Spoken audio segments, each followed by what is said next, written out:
आमची पार्टी देवेंद्रजींच्या नावाने एकच संघ आहे आणि त्यामुळं या कपोलकल्पित बातम्या तयार करून या ठिकाणी काँग्रेसमध्ये जी परिस्थिती आहे त्या परिस्थितीचा विचार करून भाजपामध्ये अशी परिस्थिती आहे असं सांगून त्या ठिकाणी आपलं काँग्रेसमधलं जे छुपं युद्ध आहे ते लपवण्याचा प्रयत्न नाना पटोलेंनी केला आहे। आज मी पिंपरी चिंचवड येथे आणि पुण्याच्या आमच्या महानगरपालिकेच्या उमेदवारांना त्यांच्या प्रचाराकरता जातो आहे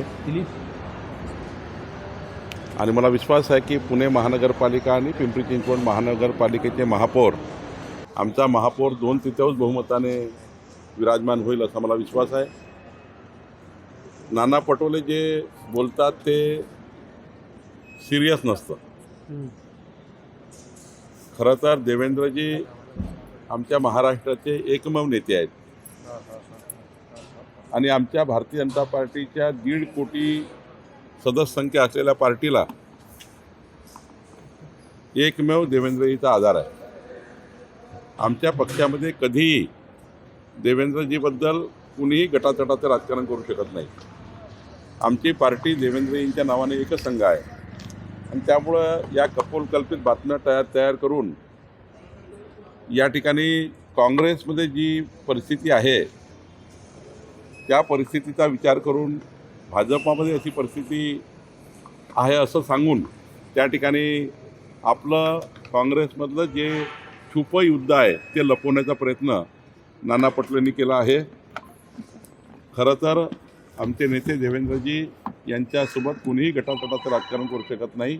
आमची पूर्ण पार्टी ही देवेंद्रजींच्या पाठीशी उभी आहेत आणि आमचे एकमेव नेते महाराष्ट्राचे देवेंद्रजी नाही। सुधीर भाऊ जरी कुठल्या कारणाने त्यांचे मतभेद असतील त्यांच्या चर्चेमध्ये पण सुधीर भाऊ कधीही देवेंद्रजींच्या विषयावर कधीच नाराज राहत नाही।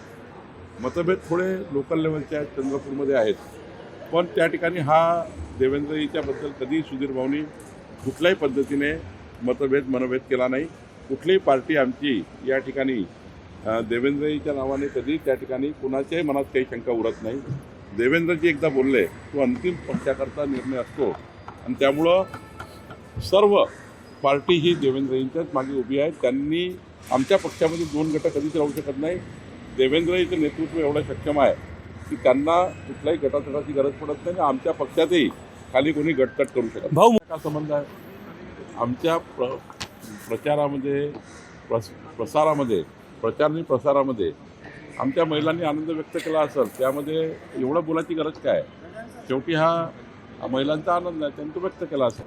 नाही ते का बोलले, कुठल्या संदर्भात बोलले याबद्दल मला माहिती नाही, पण छत्रपती शिवाजी महाराजांचा इतिहास संपूर्ण जगाला, देशाला, महाराष्ट्राला आणि प्रत्येकाला त्या ठिकाणी माहिती आहे। त्यामुळं ते कुठल्या संदर्भाने बोलले हे मला माहिती नाही। ठाकरे बंधूची मुलाखत मी परवाच सांगितलं की त्यांना लिहून दिलं असेल दोघंही एकामेकाला उत्तर देतील, तिसरं काहीच त्या मुलाखतीत नाही आहे। त्यामुळं फार काही सिरियस त्या मुलाखतीचं कोणी घेत नाही। त्याची उत्सुकता लोकांची संपलेली आहे। ठाकरे काय बोलतील याची उत्सुकता मात्र लोकात नाही।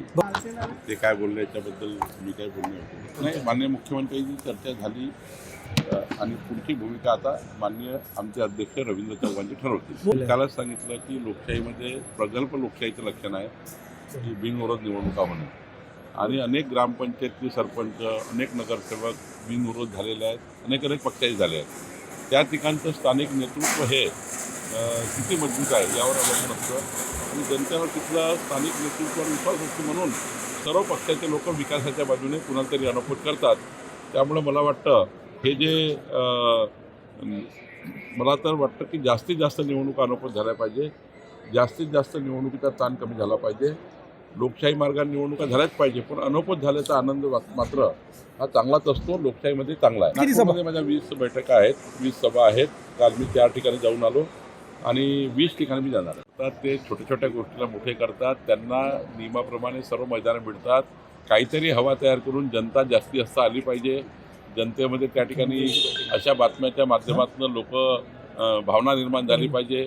ते लोक काय करतात, प्रचारामध्ये त्यांचा एका ठरला आहे की भावनात्मक पद्धतीने आणि या ठिकाणी काहीतरी असा वाद तयार करून लोकांच्या मनात जागा निर्माण करण्याचा प्रयत्न आहे. कोणी कोणाला थांबवत नाही. लोकशाहीमध्ये निवडणुका लढण्याचा प्रत्येकाला अधिकार आहे आणि प्रत्येकाला ग्राउंड न्यायचा अधिकार आहे, प्रत्येकाला सभा घ्यायचा अधिकार आहे. विराट घ्या नाही तर छोटी घ्या, टिल्लू घ्या नाही तर मोठी घ्या, पण तुम्ही सभा घ्या, काही फरक पडणार नाही आणि भावनात्मक बोलून काही होणार नाही. विकासाच्या मुद्द्यावर मतं मागितली पाहिजे आणि मला वाटतं मी कालही सांगितलं, आजही सांगतो, देवेंद्र फडणवीसजी म्हणजे डेव्हलपमेंट आहे. डेव्हलपमेंट म्हणजे देवेंद्र फडणवीसजी आहे हे महाराष्ट्राच्या जनतेला कळलं आहे. म्हणून भाजपाला महायुतीला मतं मिळणार आहे आणि 2/3 बहुमताने आमचे उमेदवार आणि आमचे महापौर निवडून येणार आहेत. त्यामुळं एक मोठा विजय महाराष्ट्रात होणार आहे.